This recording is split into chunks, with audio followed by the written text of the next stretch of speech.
Baru-baru ini, selebriti Aflin Shauqi telah mengumumkan hasrat untuk menyertai Parti Keadilan Rakyat PKR. Ini adalah selebriti yang kedua tahun ini yang menyatakan secara terbuka untuk menyertai politik selepas Hans Isaac yang juga ingin menyertai parti yang sama. Adakah penyertaan selebriti dalam politik sesuatu yang baik untuk negara ataupun penyertaan mereka mendatangkan lebih banyak keburukan kepada negara? Mari kita kaji dalam video ini.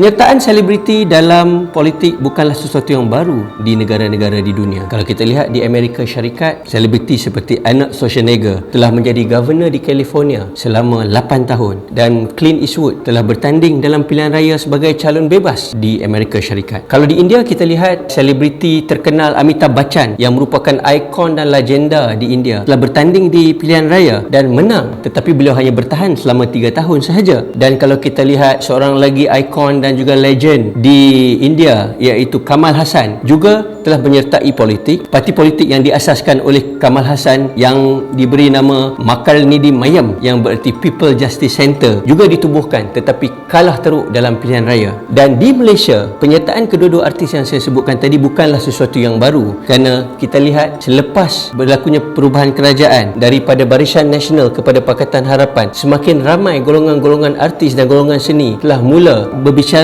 tentang politik secara terbuka dan tidak lagi bersembunyi tentang pendirian politik mereka. Tapi adakah sebenarnya penyertaan dan keputusan selebriti untuk menyertai politik ini akan memberikan manfaat kepada negara? Pertamanya, dari sudut pengaruh. Ia tidak dapat dinafikan bahawa selebriti mempunyai pengaruh yang cukup besar dan cukup kuat. Kalau kita lihat di Malaysia, rata-rata yang mempunyai followers ataupun likers yang teramai di social media adalah artis. Dan sudah pastinya dalam mengikut trend hari ini, kalau kita lihat perkahwinan antara Neelofa dan Piyuris pun berjuta-juta orang yang sanggup follow. Hatta mereka bulan madu di Langkawi pun telah menjadi topik utama. Demikianlah betapa kuatnya pengaruh artis kepada masyarakat. Dan bayangkan sekiranya artis ini menggunakan platform seperti social media untuk buat political advocacy, berkempen, sudah pastinya mereka bukan saja ditonton oleh penyokong-penyokong mereka, sebaliknya mereka akan menyentuh jutaan rakyat Malaysia. Yang kedua, dari sudut kewangan. Bagaimana yang kita tahu bahawa dalam politik memerlukan modal, dan modal bagi sesuatu pilihan raya ataupun menggerakkan sesuatu operasi politik amatlah tinggi. Dan rata-rata artis mempunyai pengaruh dari sudut mereka mempunyai kewangan yang kukuh ataupun mereka mempunyai banyak pemodal-pemodal yang sanggup invest ke atas mereka, kerana artis mempunyai peluang untuk menang. Dan oleh kerana mereka mempunyai kekukuhan kewangan ini,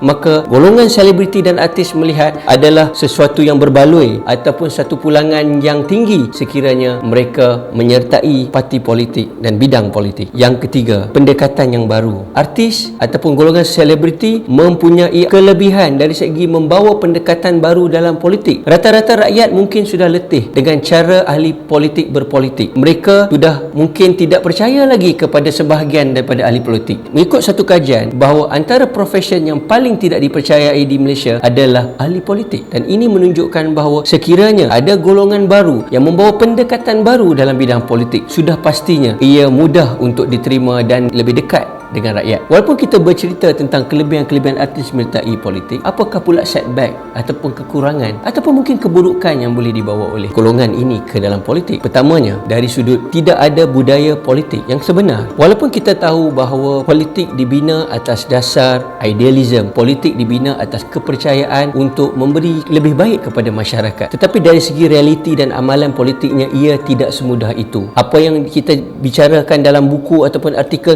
tidak semestinya semestinya diterjemahkan secara realiti oleh pemain-pemain politik, kerana akhirnya politik adalah berkaitan dengan kuasa, politik adalah berkaitan dengan wang, dan mereka yang mempunyai kuasa dan wang akan mampu untuk menguasai dan mempengaruhi politik. Apakah pengaruh selebriti-selebriti ini mampu untuk mengatasi pengaruh wang dan juga kuasa yang ada di kalangan pemain-pemain politik? Kita lihat seperti Amitabh Bachchan, selepas menang 3 tahun, beliau sendiri give up dan akhirnya mengakui bahawa politik bukanlah satu bidang yang sesuai kepadanya, kerana politik dia anggap sebagai satu lubang yang sangat sempit dan busuk untuk orang kebanyakan. Yang kedua, dari sudut sama adakah selebriti ini akan membawa nilai kepimpinan yang sebenar yang dimahukan oleh negara untuk memacu negara ke arah yang lebih baik? Kerana rata-rata mereka mempunyai pengaruh dari segi populariti, dan apakah pengaruh dari segi populariti itu akan menterjemahkan dalam satu konsep ataupun dasar kepimpinan yang baik untuk mereka berjuang dan fight for the people cause? Maka kita telah lihat pro dan kontra sekiranya golongan-golongan selebriti ataupun artis menyertai politik. Baik dan buruknya di tangan kita, di tangan anda yang mengundi